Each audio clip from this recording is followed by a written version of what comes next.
I am class. 네, 지난 시간에 이어서 I am class에 나오는 전자부품의 간단한 기본 동작에 대한 기초 교육을 하도록 하겠습니다. 지난 시간에는 저항과 캐패시터, 다이오드, 제너 다이오드의 동작에 대해서 간략히 말씀을 드렸었죠. 오늘은 LED, 발광 다이오드에 대한 설명을 드리도록 하겠습니다.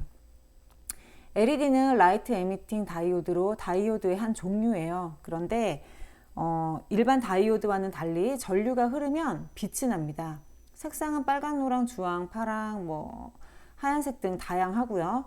그리고 LED의 장점으로는 작은 전류로도 동작이 가능해요. 그렇기 때문에 LED에 들어가는 파워가 줄어들게 되고 수명이 길어집니다. 그리고 반응 속도가 빨라요. 그래서 딜레이 타임이 없죠. 온오프 하는데 즉각 반응을 합니다. 이런 장점들 때문에 요즘 대부분의 전자제품에서 빛을 내야 한다라고 하면은 들어가는 소자가 다 LED가 되겠죠. LED도 굉장히 라인업이 다양해요. 굉장히 종류가 많고 그 중에서 본인이 원하는 색상과 밝기의 범위를 선정하셔서 적정한 가격에 LED를 사용하시면 되는 겁니다. 자, 기호를 보시면 이렇게 다이오드, 일반 다이오드의 기호에 빛을 발한다는 이런 표기가 되어 있어요. 이게 바로 LED의 기호가 되겠고, 전류의 방향은 다이오드와 마찬가지로 애노드에서 캐소드로 흐릅니다. 그런데 예전에 설명드렸을 때 일반 다이오드의 양단은 0.7V가 걸렸었죠.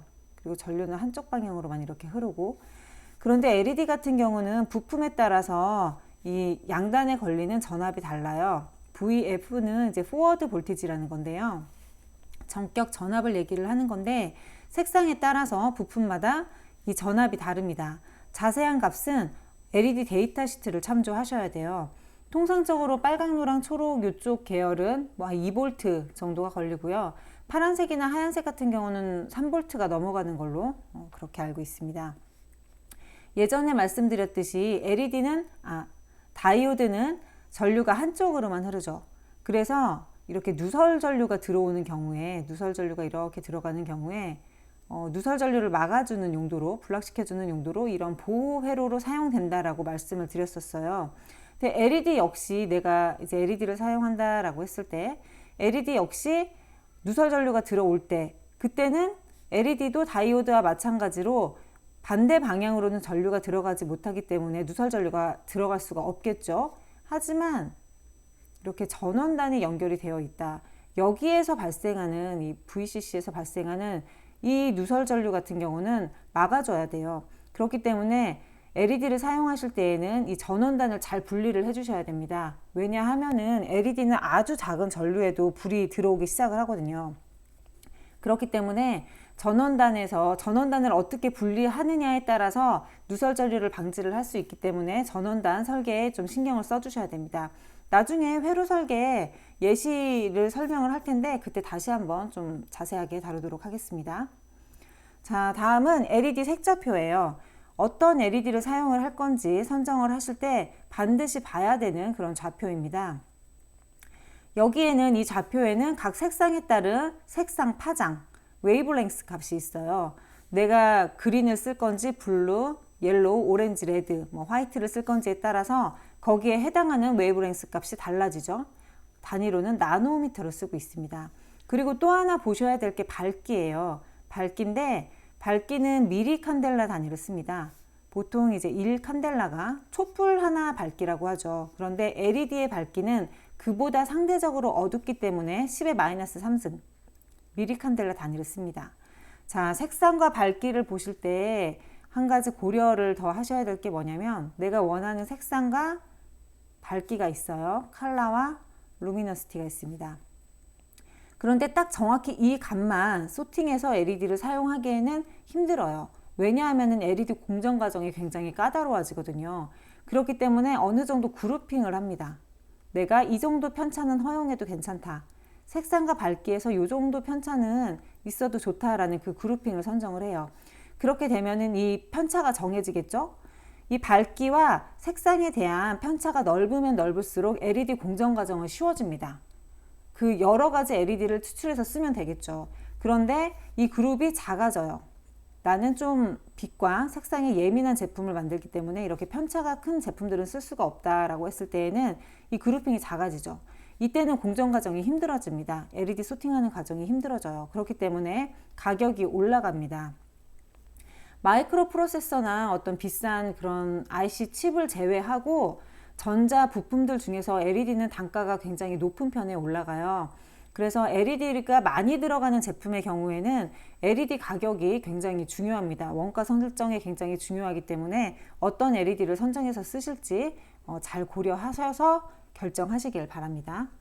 자, 다음으로는 LED 데이터 시트 보는 법을 간략히 말씀드릴게요. 데이터 시트에 여러 가지 값이 나와 있지만 중점적으로 딱 보셔야 될 것 2가지만 제가 가져왔어요. 참고로 이 데이터 시트는 인터넷상에 특정 사이트에 들어가서 내가 원하는 제품의 데이터 시트를 찾겠다라고 하면은 인터넷에서 다 찾으실 수 있어요. 좀 더 자세한 데이터 보고 싶으시면 인터넷 서칭 하셔서 자료 참고하시기 바랍니다. 자, LED의 데이터 시트 보는 법 말씀드릴게요. 크게 2가지로 저는 나눴어요. 하나는 전격 전류에 따라서 전격 전압의 값이 변동이 되거든요. 이 그래프를 항상 확인을 하셔야 되고, 또 하나는 온도에 관한 겁니다. 자, 먼저 전류와 전압에 관한 것, 이쪽에 보면은 전류가 흘러요. 정방향으로 전류가 흘러갑니다. 이 전류 값에 따라서 이 전압도 바뀌어요. 전류를 많이 흘려주면은, 전류 값이 올라가면은 밝기가 밝아지죠. 그렇기 때문에 내가 원하는 밝기를 내기 위해서 그에 해당하는 전류를 흘려줘야 돼요. 예를 들어서 내가 10mA를 흘려주겠다. 그때 전압값 보시면은 1.9V가 살짝 넘어가네요. 그런데 내가 20mA를 흘려주겠다. 난 더 밝아야 된다. 라고 했을 때에는 2V가 걸려요. 자, 대충 LED 회로를 간략하게 본다면 이렇게 전류가 이렇게 흘러가겠죠? 그럼 이게 IF예요. 내가 원하는 값이에요. 내가 20mA에 해당하는 밝기를 내겠다라고 할 때는 20mA가 흘러가죠. 그럼 여기 2V가 걸립니다. 그런데 아니야, 나는 한 10mA만 흘려줄래 라고 했을 경우에는 여기는 2V가 안 돼요. 대충 1.9V라고 칩시다. 이렇게 전압이 달라지죠. 그러면은 여기에 20mA를 흘려주기 위해서 설정되는 저항값이랑 10mA를 흘려주기 위해서 설정되는 전압값이 달라지게 됩니다. 그렇기 때문에 반드시 회로 설계를 하실 때에는 이 전격 전류에 따른 이 전압값이 어떻게 변동되는지 반드시 확인을 하시기 바랍니다. 그리고 또 하나, 허용되는 전류의 최대치예요. 최대 전류치입니다. 이 값은 온도에 따라서 달라지게 돼요. 여기 보면 TA라고 되어 있는데 이거는 Ambient Temperature라고 해서 주변 온도를 얘기합니다.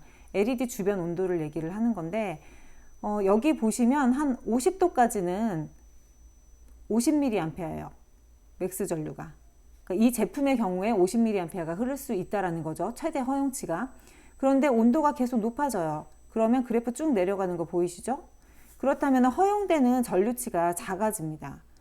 60도가 되더라도 지금 40mA를 흘리게 되죠. 근데 90도다. 10mA밖에 못 흘려요.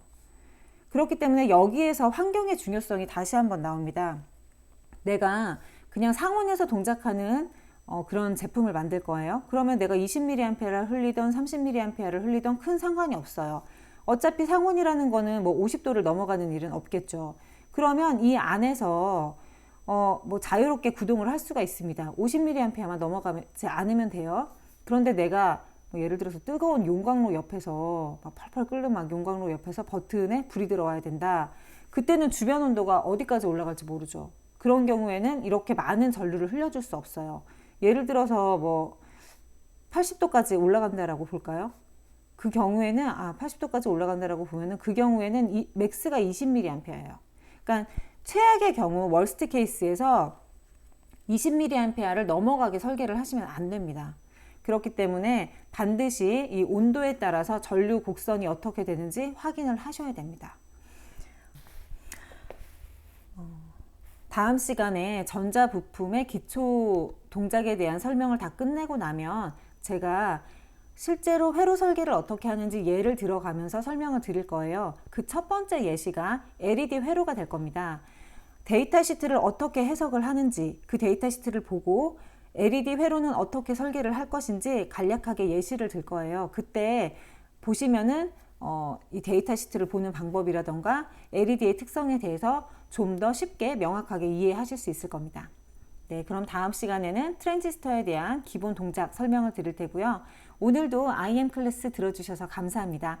좋아요와 구독하기 꼭 눌러주세요. 감사합니다.